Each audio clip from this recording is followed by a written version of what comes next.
de ler o currículo da conferencista Elisa De Toni, mini currículo. Elisa De Toni, formada em administração pela Universidade de Brasília, especialista em economia e gestão da sustentabilidade pela Universidade Federal do Rio de Janeiro, tem mais de 10 anos de experiência em gestão de projetos na área de responsabilidade social e sustentabilidade. Já trabalhou em ONGs multinacionais e na organização dos Jogos Olímpicos e Paralímpicos Rio 2016. Hoje trabalha na ONU, Meio Ambiente, na gestão de projetos de eco-inovação e produção de consumo sustentável. Cara conferencista Elisa De Toni, está com a palavra. Obrigada, bom dia a todos. Eu vou trazer para vocês um pouquinho, como tem uma apresentação, nossa, gente, é confuso, espero tentar rodar com todo mundo.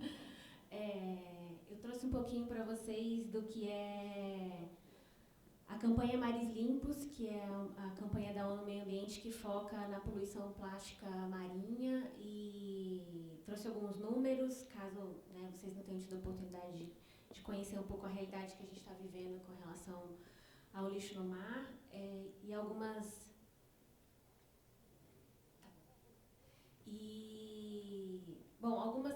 algumas realidades de engajamento que a gente pode trabalhar com todos os setores e um pouco do que a gente vem fazendo em Santa Catarina com alguns municípios.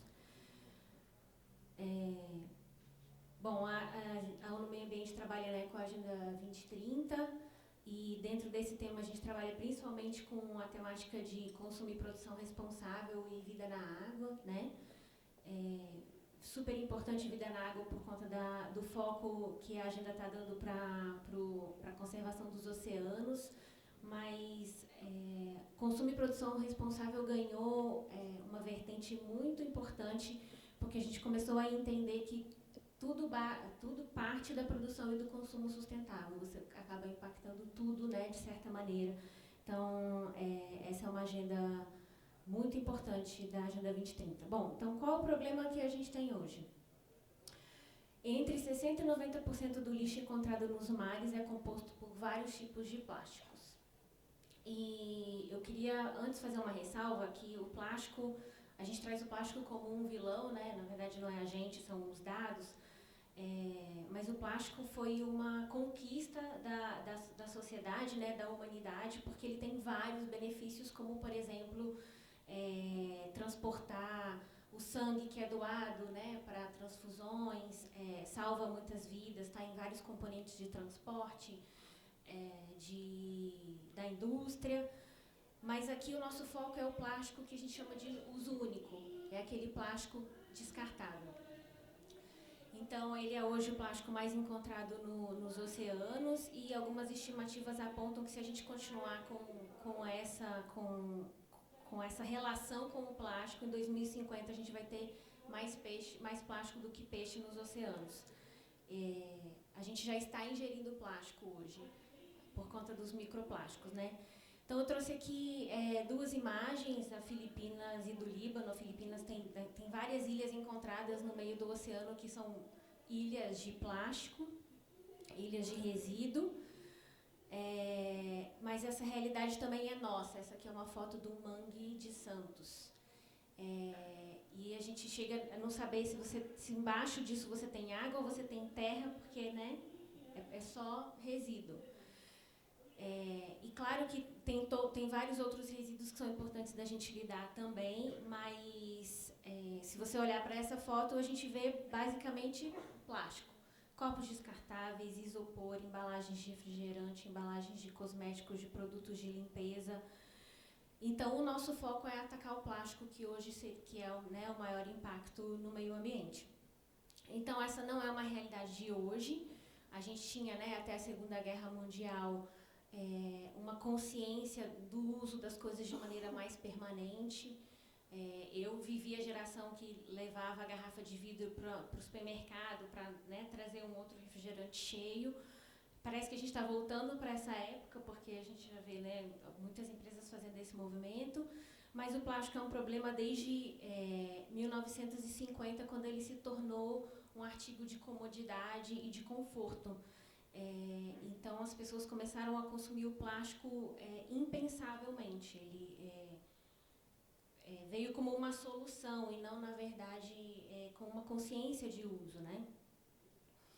Então, só para vocês terem uma ideia, a gente tem hoje aproximadamente 3 bilhões de toneladas de microplásticos e 5,3 bilhões de toneladas de macroplásticos já foram produzidos no mundo. E 44% dessa produção foi nos últimos 15 anos, né? Foi a partir de 2000. Então, a consciência recente do uso do plástico como indiscriminadamente para qualquer coisa é que é o problema. O problema não é o plástico em si.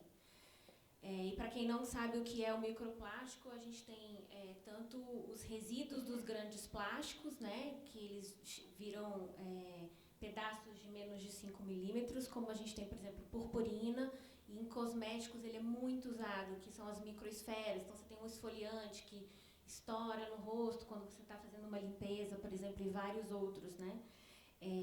Eles são muito ingeridos pelos animais porque eles se confundem com os outros alimentos.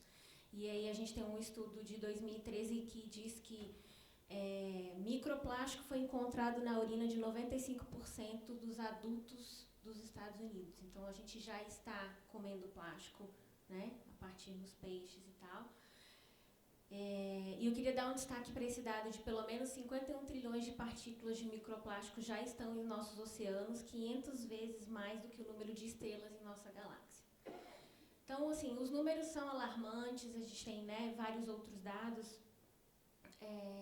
Eu queria trazer esse panorama geral, porque a gente, né, o que é o lixo marinho? É o lixo que sai da terra para o mar. Então, ele tem um viés de consumo muito grande. Então, é o lixo que a gente está deixando chegar, né? 80% do lixo no mar é um resíduo terrestre. 50% desse resíduo plástico que chega nos oceanos são as embalagens. Então, as bitucas, as sacolas plásticas, equipamentos de pesca e embalagens de alimentos e bebidas são os resíduos mais encontrados a partir dos mutirões que são realizados os diagnósticos, né? E a indústria do plástico espera dobrar a sua produção entre 10 a 15 anos. E aí a gente precisa fazer um convite para essa indústria pensar uma outra forma de aumentar essa produção, né? Mais alguns números. Em 2018, a estimativa mundial indicou o consumo de 5 trilhões de sacolas e sacos plásticos por ano. Em 2010, isso era de 12 bilhões. Qual é a principal fonte desse problema? Então, a gente tem o consumidor, né, que está consumindo desenfreadamente o descartável. A gente tem as empresas que produzem e precisam repensar a forma dessa produção, né, de qual é a matéria-prima, logística reversa, como fazer esse plástico ser um plástico que é mais reciclável e que tenha mais valor de mercado. A gente tem a ausência ou ineficiência de legislação, então a gente precisa pegar um pouco mais pesado nisso. A gestão inadequada dos resíduos sólidos, isso é uma realidade brasileira, inclusive até de outros países. E o setor pesqueiro, que tem uma forte influência também nisso. Esse é um dado da Proteção Animal Mundial, que é uma ONG que trabalha muito com a população marinha, né, principalmente, mas entre outros animais, e eles trazem dados alarmantes. 640 mil toneladas de resíduo pesqueiro é encontrado no mar, jogado anualmente. E isso é um resíduo invisível. Não é aquele que a gente coleta nos mutirões, não é aquele que a gente consegue enxergar. Então, isso também é bem sério. Então, esses três, o resíduo pesqueiro, o consumidor e a gestão de resíduos são os três principais fontes, né, do resíduo no mar, de acordo com esse estudo da ONU. E a gente entende a campanha Mares Limpos como uma forma de fazer uma mudança, né? Ela não é uma só campanha em si de comunicação, ela traz uma proposta também de engajamento, de mudanças públicas, e aí são duas frentes principais que a gente trabalha, uma é essa de conscientização, convocando a população para essa mudança do hábito e dessa relação com o plástico. E uma segunda é o que a gente chama de advocacy, que é mobilizando o governo e as empresas em prol de uma nova forma de lidar com essa situação. Então, quando a gente fala muito com a sociedade, os mutirões são um canal genial. Primeiro que eles ajudam a gerar dados para a gente entender, né, que resíduo é esse. E segundo que eles transmitem o que eu chamo de da sensibilização com a experiência, né? Então, uma vez que a pessoa vai, encontra um animal com um resíduo entalado ou encontra aquele resíduo naqueles lugares, ele vai repensar o seu consumo, porque ele viveu aquela realidade, né? Mas o setor privado, ele é um fator determinante para a gente fazer essa mudança em relação ao plástico, né? Se vocês virem esse gráfico, a parte rosa, principalmente, é a parte de embalagens, que é o que a gente considera mais o de uso único, né? Então, 161 milhões da produção mundial de plástico no setor é para resíduo de uso único. E aí, como que a gente convida a indústria a mudar essa percepção, né? Para isso, a gente tem a economia circular, que é um modelo que repensa os negócios, né? A gestão dos negócios. E para a economia circular, um negócio que gera resíduo é um erro, é um negócio que não foi bem bolado. E aí eles trazem várias soluções, né? E a principal deles é o redesign e a reciclabilidade. Então, você repensar o design do produto para que ele consiga ser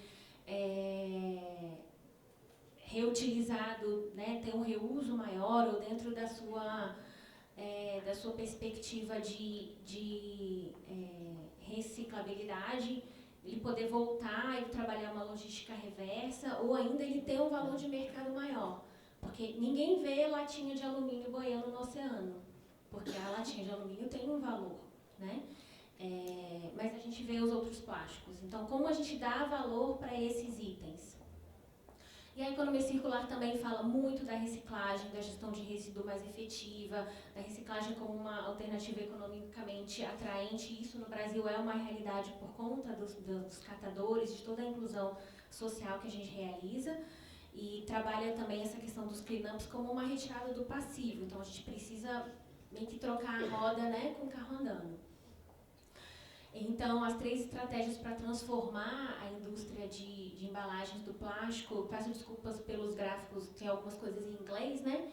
Mas fazer um redesign, trabalhar muito a inovação dentro dessas embalagens, desses plásticos, pensar em 9% de todo o plástico já produzido pela humanidade hoje foi reciclado. Só 9%, né? 12% incinerado, 79% acumulado por aí, ou no meio ambiente, ou nos lixões, ou nos aterros sanitários. Então, isso é muito sério, porque a gente continua produzindo e a gente não está dando destino para isso, né? E alguns dados também mostram que a má gestão de resíduos, com o crescimento da população e o volume produzido de plásticos, é o maior potencial de vazamento do lixo para os oceanos. Então, né, a gente vai casando as coisas. Esse é o gráfico da Biplast, que traz um pouquinho da realidade da reciclagem no Brasil, digamos, de um mundo ideal, né? A gente tem alguns lugares que estão conseguindo trabalhar essa realidade. Santos é um case bem interessante, recente, que eles foram uma aplicação de uma metodologia junto com a Abrel, que eles estão conseguindo mudar muito a realidade. Mas tem um fator principal para mim na reciclagem no Brasil, que é a questão dos catadores, do envolvimento dos catadores. Hoje, cada 1 tonelada de material reciclado, a gente gera empregos de 3,16 catadores que recolhem esse material, você gera renda, você aquece a economia. E eu tenho uma vontade, se alguém tiver interesse em produzir um vídeo, eu tenho uma vontade de produzir um vídeo do caminho do resíduo reciclado. Então, para as pessoas começarem a compreender qual é a importância de uma coleta seletiva, de uma destinação correta. Então, quando eu jogo aquela latinha de lixo, ela está proporcionando o filho do catador na universidade, né? E aí uma geração de emprego e renda naquela comunidade onde ele está, novos negócios. E eu acho que assim as pessoas conseguem enxergar melhor. Não é simplesmente eu estou fazendo o trabalho da prefeitura, né? Na verdade, eu estou contribuindo para a ascensão dessas pessoas. Inclusive porque a gestão de resíduos ela acaba impactando muito as comunidades de baixa renda, né? Então, essa é a realidade que muitas pessoas que trabalham com a reciclagem vivem hoje. E eles colocam famílias inteiras também nessa realidade. Então, uma coleta seletiva consciente evita, por exemplo, esse tipo de situação.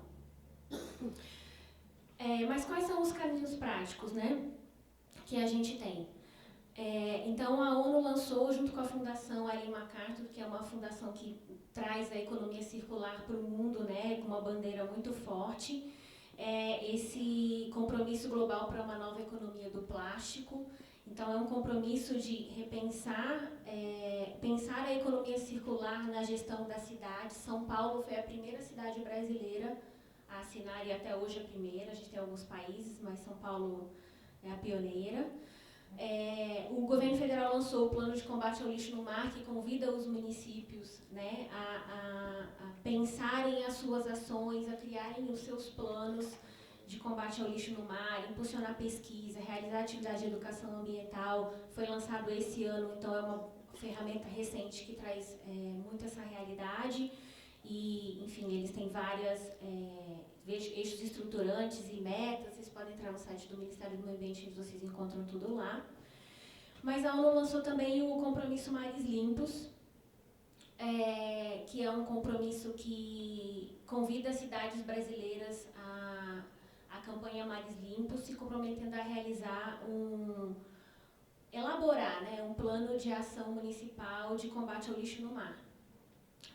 Esse compromisso ele tem 5 vertentes, então tem todo um viés de conscientização, políticas públicas, mudança na administração pública. E quando a gente fala mudança na administração pública, é a prefeitura começar dentro de casa a rever o seu consumo do plástico, compras sustentáveis, como que, né, a gente, como órgão público, consegue fazer essa mudança para dar o exemplo, né, para o externo. Engajamento do setor privado, então dentro do seu município, como que você consegue trabalhar com as indústrias que estão ali e tudo mais. E infraestrutura, principalmente, né, voltado à gestão de resíduos. Então, a gente tem 13 municípios de Santa Catarina que são signatários desse compromisso, 11 dentro da ANFRE, que é uma super parceira nossa, e que eles estão com uma consulta pública e estão lançando esse plano, acho que até o final do ano, né, Leandro? A gente consegue lançar esses planos. E outros 2 municípios, São Francisco do Sul foi o primeiro município a entregar o seu plano e já está funcionando, foi no começo desse ano, no primeiro semestre ainda. Então, eu convido os prefeitos ou gestores públicos que estiverem aqui, que tiverem interesse de assinar o compromisso, desenhar o seu plano, eu estou à disposição para a gente conversar depois e entender como que a gente pode dar o próximo passo. Por último, eu convido vocês, compartilho com vocês uma filmografia, né? São vários filmes, vários documentários interessantes sobre essa temática. Vocês encontram isso no YouTube, Netflix e afins. Alguns documentários têm site próprio. É isso, obrigada.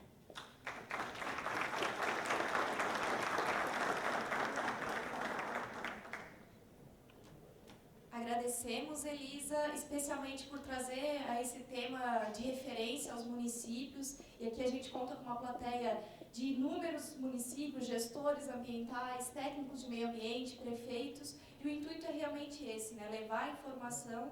E agradecemos especialmente por vir essa informação com uma instituição também de referência.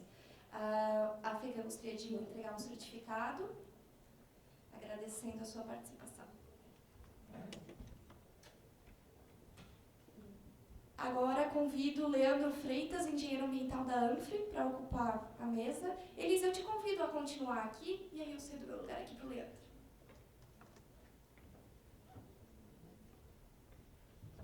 Leandro Freitas, engenheiro ambiental da ANFRE, nos apresenta o case do programa Mares Limpos na região da Anfre. Bom dia a todos. Queria agradecer a FECAM pela oportunidade de estar apresentando esse case aqui junto com a Elisa aqui da ONU. Eu vim apresentar para vocês um pouco de como que os municípios estão encarando essa temática desde que assumiram o compromisso com a ONU lá em junho do ano passado. Não é um desafio fácil, né? A gente sabe que a Política Nacional de Resíduos Sólidos está aí praticamente há mais de 10 anos e os desafios de implementação dos instrumentos delas são cada vez mais difíceis. E a campanha Mares Limpos, ela veio para auxiliar, ela tem uma temática totalmente voltada ao lixo marinho, mas os municípios estão encarando ela como um forte instrumento de política pública dos instrumentos da Política Nacional de Resíduos Sólidos. Então, como a Elisa já falou, ela veio auxiliar os municípios a desenvolver a gestão de resíduos sólidos em geral, e não só no lixo marinho, né? Que a partir do momento que os servidores e a gestão pública começam a enxergar que o problema do lixo marinho vai muito além do que aquilo que a gente enxerga só superficialmente nas praias e nos rios, ela é um problema cultural que vem de anos e é um problema incrustado na gestão de resíduos em geral, né? Aqui, primeiramente, eu trago alguns dados que é da própria ONU, né? Roubei esses dados lá da Elisa, né? Só para a gente poder entender realmente que a problemática ela é grande, né? A gente vê que até 5 trilhões de sacolas plásticas são distribuídas todos os anos. 1 milhão de garrafas plásticas são compradas por minuto, isso é um dado mundial, né? 10% de todo o lixo gerado pelo humano é plástico, 50% dos plásticos consumidos são descartáveis, é aí que mora o problema, né? E a consequência disso é que 100 mil animais marinhos são mortos por decorrência dos plásticos que são descartados incorretamente todos os anos, né? A campanha Mares Limpos ela foi lançada pela ONU em fevereiro de 2017 num evento em Bali, na Indonésia. Então, desde então, os países vêm aderindo à campanha, né? O Brasil fez adesão a essa campanha logo depois, em junho de 2017. E a ideia de municípios e instituições aderirem à campanha partiu aqui da ONU do Meio Ambiente do Brasil. A gente teve o primeiro município aderindo à campanha em abril de 2018, que foi o município de Itajaí. Logo em seguida, os municípios da Anfre, em junho de 2018, fizeram a adesão dessa campanha. Mas então, o que consta essa campanha, né?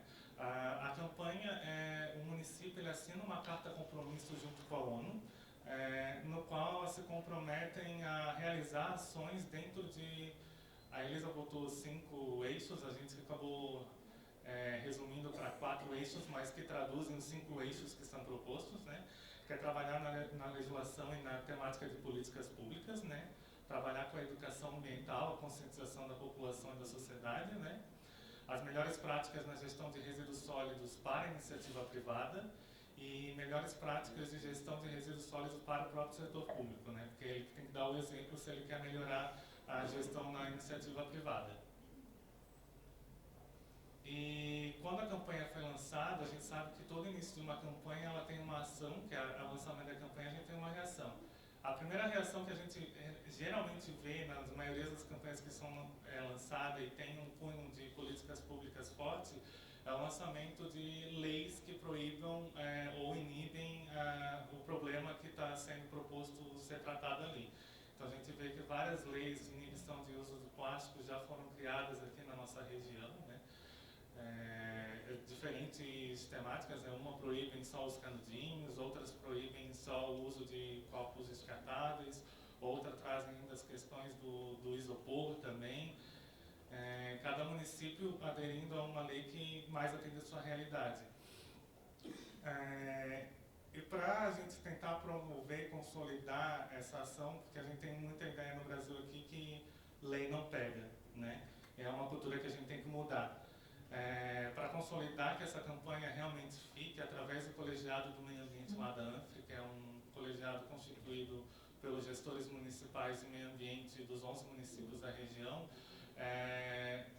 deliberou pela criação do grupo de trabalho de gestão de resíduos sólidos.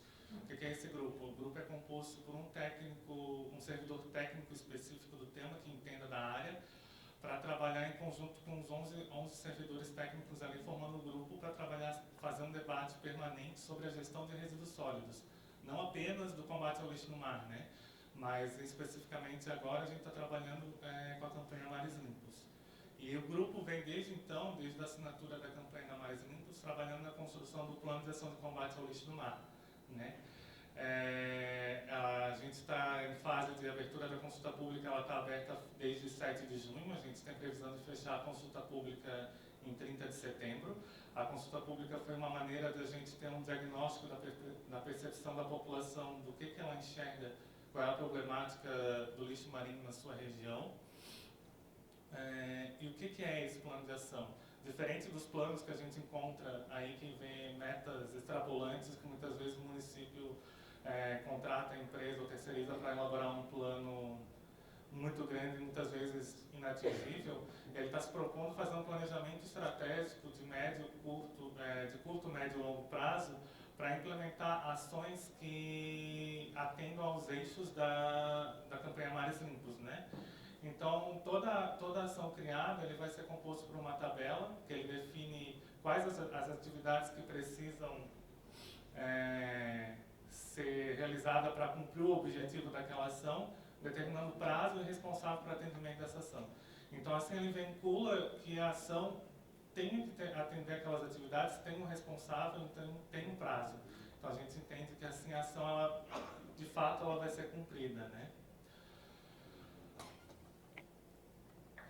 Apesar do plano ainda não ser lançado, a gente tem uma previsão de lançamento para o final do ano, os municípios vêm trabalhando fortemente na realização de ações, e eu vou trazer aqui para vocês alguns cases do nosso município, do que já foi elaborado desde a assinatura da campanha Mares Limpos. Aqui eu trago um exemplo de Balneário de Salas, onde ele implementou uma ação no eixo de melhores práticas de gestão de resíduos sólidos, onde ele fez a troca dos copos descartáveis que eram utilizados no paço municipal pelos copos envelopes, que é esse exemplo que tem ali, e todos os servidores ganharam aquele copo retornável, né? Então, a Prefeitura de Balneário de Salas, ela praticamente gerou a geração de resíduos de plástico no que tange a copos descartáveis. Ainda no eixo de melhores práticas na gestão de resíduos sólidos, a Balneário de Salas também tem a certificação da praia deles, né, do programa Bandeira Azul, uma certificação internacional, e essa certificação prevê que ela tenha boas práticas de gestão de resíduos sólidos na própria orla. Então, isso também é uma ação que a gente já pode cumprir com a carta de compromisso. Para ressaltar que eu não trouxe aqui o de Balneário Camboriú, o Balneário Camboriú também tem 2 praias em fase de certificação internacional também. Aqui eu trago um outro case de Camboriú, que também fez a substituição dos copos descartáveis só para os funcionários e servidores, ainda não conseguiram implementar a ação para os visitantes da Prefeitura Municipal. A Prefeitura de Luiz Alves também substituiu os copos dos servidores e nos centros de educação infantil municipal eles entregaram as garrafinhas ali para as crianças para não precisar mais usar os copos descartáveis no centro de educação municipal. E na nossa própria sede a gente também fez a substituição, né? A gente trocou os copos descartáveis, os funcionários ganharam a garrafa térmica e o copo de alumínio. Para os visitantes a gente adotou também a questão do copo retornável. Daí parece ser que é uma ação de fácil implementação, mas a operação dela, quando você acaba enfrentando a operação dela, porque a cultura do uso do copo descartável é tão grande, que quando tu implementa um copo retornável, até mesmo o de alumínio ali, tu vê uma certa resistência do público na utilização por uma cultura que hoje o copo descartável é fácil acesso, ele usa e joga fora, que eles preferem, muitos deles preferem o copo descartável do que utilizar o retornável. Então, tem todo um trabalho de conscientização que ele não é fácil, mas a gente tem que vencer essa cultura aí. Aqui eu trago também só uns números, né? Com a implementação desses copos retornáveis lá na nossa instituição, a gente praticamente deixa de gerar 42.846 copos descartáveis ao ano. Então isso é uma grande quantidade. Imagina se a maioria das empresas e setores públicos começam a fazer isso, a gente tem uma redução drástica aí do que é gerado, do que é descartado incorretamente. Aqui eu trago um exemplo de Itajaí, que ela fez um projeto piloto de uma ecobarreira. Foi uma atividade que, além de ser de melhor prática de gestão de resíduos sólidos, ela também foi uma de conscientização ambiental, porque foi uma instituição de ensino que promoveu essa ação. Eles implantaram essa barreira ecológica com galões de garrafa de água de 20 litros, né, no Ribeirão, no bairro lá. E eles periodizam a coleta de resíduos ali e encaminham todos os resíduos gerados ali para a própria cooperativa de reciclagem que tem no município. Aqui eu trago uma campanha de educação ambiental de Balneário Pissarras, que foi a campanha Oceano Sem Plástico, que eles fizeram com todas as instituições de ensino do município, né, a partir dos 3º anos, onde eles promovem um edital, uma competição, onde eles premiam as escolas que arrecadam um maior item de plástico de resíduos, né. Essa ideia ela teve uma certa resistência no início, porque ela achou que ela ia promover o consumo, ao invés de só a coleta de resíduos, mas pelos resultados que a gente verificou, ela trouxe uma maior conscientização ambiental dos alunos. Muitos da população ainda não enxergam essas campanhas de educação em escola como algo grande, mas da percepção de quem participa, tu verifica que a campanha ela deixa um legado grande, porque as crianças elas são os futuros cidadãos que vão estar aí à frente da sociedade nos seus municípios. Então, ela deixa um legado indiscutível. Então, são campanhas realmente importantes, que apesar de parecer, não parecer, né? Aqui em Camboriú, como a gente trabalha em grupo, então a gente acaba replicando as ações, né? Então, Camboriú comprou essa ideia da campanha das escolas de Balneário Pissarras e também fez a campanha do Rio Camboriú Sem Plástico. Camboriú não tem praia, mas a gente entende que todos os rios levam em direção aos mares, então eles são fortes contribuidores da poluição para o lixo marinho. Eles fizeram a primeira campanha ali com os 3º anos de todas as unidades escolares, e no final eles tiveram um total de recolhimento de 884.536 itens plásticos. Todos esses itens plásticos fomentaram ainda mais a cooperativa que estava meio que desativada no município, então deram uma engajada bem forte na cooperativa de reciclagem. E como premiação, quando eu digo que deixa um legado para as crianças, como premiação para as crianças, eles puderam visitar a cooperativa de reciclagem, puderam conhecer como é que é o processo de reciclagem desse material, e além do que também puderam visitar o projeto Tamar ali em Florianópolis para entender a questão dos animais também, os animais marinhos, né? Aqui eu trago para vocês a educação ambiental em Balneário Pissarras, mais a parte de mutirões voluntários de limpeza, que são as ações que mais fortemente vem acontecendo na região, né? Ali um exemplo de 2019 e o outro exemplo de dezembro de 2018, né? Mutirões de limpeza em Itajaí também. Aqui em Itajaí, uma outra parceria que eles fizeram com uma ONG, com a Escola de Surf do Atalaia, que eles fazem um programa de confecções de pranchas de surf com as escolas, né? Então eles têm esse arrecadamento de itens de materiais plásticos de garrafa PET e acabam fazendo oficinas para a fabricação dessas pranchas e utilizam essas próprias pranchas no ensino gratuito para as crianças da região no aprendizado do esporte, né? Então, o esporte alinhado aí com a conscientização ambiental. Aqui uma outra mutirão de limpeza realizada em Luiz Alves. Em Luiz Alves eles têm um trabalho forte com as crianças, então eles engajam as próprias crianças na coleta de resíduos para eles terem essa percepção da problemática, né?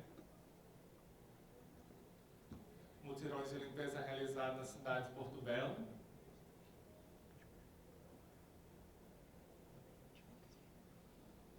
Aqui, educação ambiental em Porto Belo, das palestras contínuas que eles fazem na rede de ensino, para sempre estar promovendo a conscientização ambiental nas crianças, né? Voltando ali um pouco, a gente vê que tem um forte enfoque na região aqui, principalmente no litoral, nas ações do mutirão de limpeza. Mas a ideia com a consolidação dos planos de ação é que ele entre mais a fundo para encontrar o problema raiz, para que lá na frente a gente não precise mais fazer ações de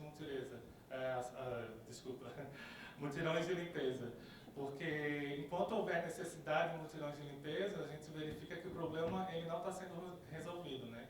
A gente quer utilizar os mutirões de limpeza para ter como fonte de dados para verificar se as ações que a gente está promovendo, ela realmente está surtindo efeito, né? Aqui eu só deixo uma mensagem de como que a gente pode agir enquanto consumidores. A gente pode pensar em reduzir a quantidade de plástico retável que a gente utiliza no nosso dia a dia. E enquanto sociedade e governo, a gente tem que trabalhar em conjunto para transformar essa cultura do uso do material plástico, principalmente de como a sociedade se relaciona com os resíduos e a gestão que é realizada atualmente, né? E aqui, só para entender, mas realmente é um problema grande, ainda muitos não entendem isso. Que diferença uma garrafa vai fazer? Se a gente pensar que no mundo tem 7 bilhões de pessoas, isso vai fazer uma diferença bem grande.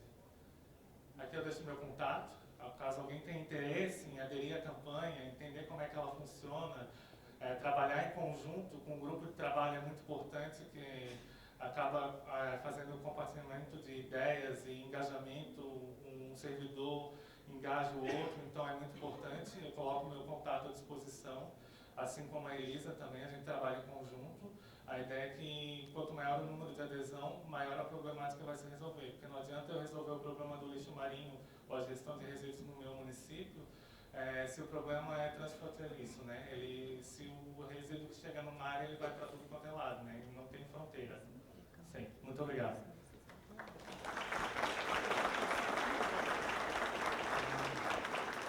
Muito obrigado, Leandro. Novamente, muito obrigado, professora Elisa. Prefeito Magno, pela presença e pelo destaque que vem recebendo no estado de Santa Catarina como um prefeito amigo do meio ambiente.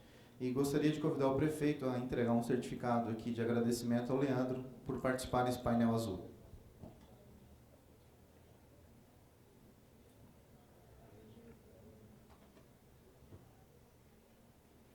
Muito obrigado mais uma vez e passo a palavra ao nosso protocolo para a sequência dos trabalhos.